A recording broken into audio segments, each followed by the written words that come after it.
You're watching Advisor Talk with Frank LaRosa. It's the only podcast offering unfiltered guidance and direct advice for anyone in the financial services and wealth management industry. Learn more today at eliteconsultingpartners.com/podcast. And now, here's your host, Frank LaRosa. Hey everybody, welcome to Advisor Talk with Frank LaRosa. I am your host, Frank LaRosa, and I am joined here again with the president of Elite Consulting Partners and a longtime buddy. I don't know what you want to call it, and I don't know, heir to the throne, maybe. Well, I'll take that. Dale like Dempsey. What's cooking, Dale? Oh, it's so good to be back. That's good. Yeah, this is. We're running around today, building out offices. Oh yeah, look, it's been one of those back to back, no moment for a rest. Just keep moving forward. Hard stops. My wife says that you need hard stops on your schedule. We're getting a lot accomplished though in the time just today alone. So, speaking of offices, so today we wanted to talk about something that's been coming up, and I always say that the more things change, the more they stay the same. So we're building out offices as we continue to expand, which is non-traditional in our space, right? But I believe we should have them. But what I'm seeing nowadays is this sort of the rise, which is going to sound sort of weird, but the rise of the W-2 office locations in the independent space. What do I mean by that? You know, I use some of the news that just came out. Integrated Partners, which is an RIA out in Waltham, Massachusetts, introduces W-2 employee model, right? And so I think that the more things stay the same as advisors are going 1099, some advisors get to a point where they just don't want to be 1099. They want to work for a 1099 organization because they use 1099 as a brushstroke terminology, right? But what they really mean is the independence and independent broker dealers away from the wires. And so some of these firms are taking intelligent action, and they're delivering a level of service and an option to a current W-2 advisor that doesn't want to be 1099 for whatever personal reasons that they have, right? LPL did it, about 2 years ago with their Linsco model. Stewart Partners, which is another firm that we work with, they have a W-2 option where they build out the offices. I call them, brick and mortar offices. You go in and you're W-2 at a decent payout. So I just think it's funny that, not funny, but the more things change, the more they stay the same. And this evolution of W-2 structures and offices coming back or coming into the independent world. For those of you who call advisors all the time, you've probably had the same impression that I've had, and it's that if you want to call it the independent space, maybe that's the right terminology here. Well, I guess the reality is there's a ton of RIAs, duly registered advisors out there who live in this employee partner, almost like a lot of law firms and et cetera have their infrastructure set up. Right. So it's, when you said integrated partners, if memory serves me correct, I think they are a former Cigna group. So comprehensive wealth planning, which makes total sense to me because that's kind of what you see in the full-on business ownership in the wealth management space. It's like, so you get to a certain point with your business, you better have a W-2 option. Right. You better have it, better naturally exist. And so I think you're right. The more things change, so they changed and they went right back to the same thing that they always were, which was, we've got a company with employees, and it's not just a bunch of contractors running around. We need this option. Right. We need salespeople to help us with our clients, and some of those salespeople just don't want to be 1099, even though maybe the partners are. But then the salespeople come over and they want W-2. They want the benefits of a group 401k and healthcare plan. They want, whether it's 401k match, they want other things. They want to not have to worry about their quarterly taxes and dealing with bookkeeping and all of those things. And there's some benefits into those things, but some people just don't want to deal with that stuff. But they're the right people for the job. And that's why we see this, right? Because regardless of the advisor, you want the right person. Firms are using this W-2 as an alternative solution to get that candidate, get that person, that employee, that partner that just doesn't want to do that. And I think that's why LPL did it, because what they recognized was a lot of advisors were looking for all the great things that a firm like LPL was able to offer: flexibility, freedom to brand and develop and all of that stuff, but didn't want to get into the weeds on the 1099 taxes and all those things. So they came out with a solution, which is a W-2 model, an actual W-2 model. Your benefits package is the same package that anyone at LPL gets, right? You're not getting a secondary, a PEO or an ASO package or whatever. So I think that that's what's happening. And I applaud these firms for doing that, because you definitely have, it's like us. So we have a W-2 option and a 1099 option. And it just depends on what you're trying to get accomplished. Well, I think it doesn't depend on the size of your business to some degree. Maybe at first you got to make some sort of decision about it. But after a while, you need both, because you're going to have these cases where, and it may not be the advisor.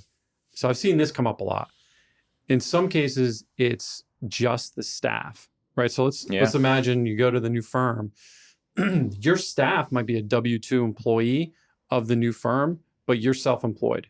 Right. I see that all the time. Well, that's how I would advise most structures. But you can go a little deeper on that one, in that even if you're a principal, if there's two principals at the firm, both of those principals own an LLC, but they're employed by their S corp, right? So they're paying themselves a W-2 salary. That's right. Right. You can't get away from it. We're going down a rabbit hole here. They're paying themselves as a W-2 employee of their S corp that owns the LLC. Right. So all the cash is flowing through the LLC up to the S corp. But then there's people at the firm, staff, employees, analysts, traders, whatever, and they're getting direct W-2 compensation from the company itself, from your LLC broker, company. Dealer, RIA, whatever that might be. But I think, though, I just find it interesting that the more I talk to these firms, they make these big announcements like, hey, we're coming out with a W-2 model, right? Like it's some special thing, right? All they're really doing is replicating what the wires, regionals, super regionals, whatever, have been doing. And that they have a model. You're going to come in. Here's your salary. Here's your office. Here's your desk. Here's Julie. She's your assistant. And you get a 50% payout, and it's W-2. And here's Sally. She'll take care of your benefits package, and like that's what every business does, right? And I just think that they're wising up to recognize that not everybody is cut out to be an independent business owner / 1099, and have to worry about that stuff. Because you do have to worry about, when you're 1099, you have to worry about what's going through your P&L, how you're managing it. You have a bookkeeper making sure that your bills are in order. Are you paying your quarterly taxes? That's why where the S corp structure comes in, because if you're paying yourself a W-2 salary, it helps you avoid some of the quarterly tax penalties, because you are paying taxes on a quarterly basis. On a monthly basis. So, but if you're an advisor out there, we've talked about this in the past, that if you're an advisor at a W-2 firm, and you really want the ability to brand yourself on social media or whatever it is you want more flexibility to do, it's not necessarily your only option to go 1099, right? Right. You have the ability. There are firms that give you that ability, but still let you accomplish what you want to get accomplished. Like I said before, there's RIAs out there all over the place that are just, their only option is W-2. And it's always been like that. Right. I think most family offices are set up that way. I mean, you can't really deviate from it. But it's funny. If you're a principal at the firm, you're basically all getting W-2 compensation, and then anything above the W, which is where you're saying is the planning, all the revenue comes into one big bucket. Yep. All the expenses come out. And then if there's 5 principal of the firm, they're all getting their principal salaries, their principal compensation, right? Could be salary, an automobile expense. It could be a car allowance, it could be car allowance, automobile expense, some different things. But then at the end of the month, the net profit gets split out to each one of them as a distribution, right? As ordinary income. You just breezed over something that's super interesting. Yeah. So you can get reimbursements. Is essentially what you just said. Mm-hmm. Yeah. So it has to be done as a reimbursement, though. It can't be done as a direct comp, otherwise it gets taxed. Right. But that's boom. That was like right. I'm not even an accountant. Well, it's interesting. I wonder if we're gonna start to see firms do that. Like I was thinking about statutory. Well, that's what we're doing, right? So what we're doing is we're reimbursing. So for the audience here, we're going down an accounting rabbit hole, and I'm not an accountant, so I'm not giving you tax advice. Just letting you know what I know. So if you want to reimburse somebody, let's say you have senior level people on your team, and each one of them has their own benefit package, right? Because they own their own LLCs. Well, as a company, you can give them a healthcare reimbursement. So let's say it's $1,000, right? So instead of paying them, because what people will say was, well, I'll just increase your salary by $1,000 a month. That doesn't work because now that $1,000 is taxed as income, right? But if you give them, and you have to have, I'll say books and records, but you have to have documentation or a process that says, hey, listen, if you submit your receipt for your bill or whatever, if it's an auto allowance, something very specific, right? Like, so for us, for executive management team, right, we have a benefit allowance and an automobile allowance, right? Right. So if they send you they give you the expense that you paid it, and you reimburse them the $1,000, it's not taxable because it's a reimbursement to the person, but you still, as the employer, get to deduct that $1,000 as an expense.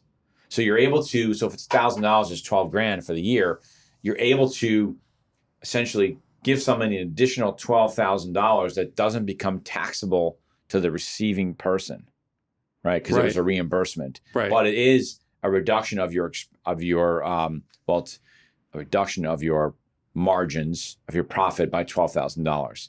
So it works out really well. I think that's something that people should be thinking about. If you own a business. Yeah, well, if you don't own a business, you can't do that, so you're out. Is that, if you don't own a business, and if it's not interesting to you, you're going down that employee channel all day long. Right. And if they don't have it, then you have to look elsewhere. Right. Which is, it's another option you want to have as a firm. Yeah, look, I think that's why we keep seeing more. And the moral of the story, this is the moral of the story, and it's a pretty simple concept. But if you're listening to this and you're thinking about, you don't like the firm that you're at, but you really don't have any interest in this 1099 thing that people talk about, there are plenty of options for you in the, in a W-2 structure, right? Where there's, maybe you have a medical issue, right? And you're concerned about that. Plenty of options to solve for those things. And so we don't want you to feel like you are, like put in a corner or don't have any options. You do. You just have to understand that, you got to work with a firm like ours that will help you sift through those things. But if you think that as everyone's talking about 1099, like the W-2 thing is going away, people could not be further from the truth. I think that's always going to be around here. There'll be iterations of it, and I think it'll change again. It's going to continue to change. Especially as we start to see more advisors sell their business. Mm-hmm. Those critical years up to it and afterwards, you want to be able to, in some cases, be a part of the new firm, the acquiring firm, as an employee. Right. I've seen a lot of deals recently that include that. Really, it's for the buyers. Well, it can be both parties, but just don't shy away from when you hear W-2. Like, don't shy away from that. And oh my God, you're gonna get crushed. I pay myself a W-2 salary for a reason. I'm able to max out all my Social Security and FICA and all that stuff through my S corp, and anything above and beyond that salary, I you pay tax on, you just pay it as ordinary income. So you're really reducing your self-employment taxes a lot. But to your point again, just wrapping up, is that there are plenty of options. And I've been doing this now close to 30 years. And the more this industry changes, the more it stays the same. Those of us that have spent our careers in this business, a lot of us are pretty straightforward thinkers, and we're not all that creative. So all we're really doing is taking ideas from somebody else and from the past, even though, past performance is not indicative of future results, right? How about that disclaimer? I think I've read that enough times. But the reality is, any new idea you see today probably came from someplace else down the road, and they're just dusting it, blowing the dust off of it and saying, hey, let's tweak this model and roll it out. That's all that's happening. So now what you're seeing is the 1099s are tweaking and taking the W-2 retail model off the shelf. They're brushing it off. They're shining it up a little bit, and they're coming out and delivering that like it's a newfound toy, and it's really not. Many of these large firms today started off as very independent, like W-2 firms, right? You name the firm. I was a Barney guy, so back in the day, they started off as very small firms. A lot of the big firms today, all that, all the same. They started somewhere, and I just think we're just seeing another evolution of the same thing happening. So, anyway, that was my little bit of rant today, because I see it all the time, and I just wanted to talk about it. Hopefully that helped everybody. Hopefully that gave somebody some food for thought when they're thinking about what they're going to be doing on their next move. If you want to talk a deeper dive into some of the stuff that we talked about today, you can give Dale a call, 856-316-4653. You can shoot him an email at Dale, D-A-L-E, at eliteconsultingpartners.com. Or if you want to reach Frank, it's F-R-A-N-K at eliteconsultingpartners.com. And he is 856-316-4651. Yeah, it's F-R-A-N-K, just in case you didn't know how to spell Frank. You can also check out my Instagram page. I put a lot of great stuff on there, some personal stuff, mostly professional stuff. So it's franklarosa.elite. And don't forget to smash that like button on iTunes or wherever else you're listening to your podcast. And you should check us out on YouTube, because you'll be able to see us hanging out here in our cash clothes. What's up, everybody? Anyway, thanks for listening. I hope it was educational. See you next time. Great talk. Thanks for watching Advisor Talk with Frank LaRosa. If you enjoyed this video, make sure to check out some of our other episodes. Don't forget to like, share, and subscribe to our channel, and we will see you back here next week.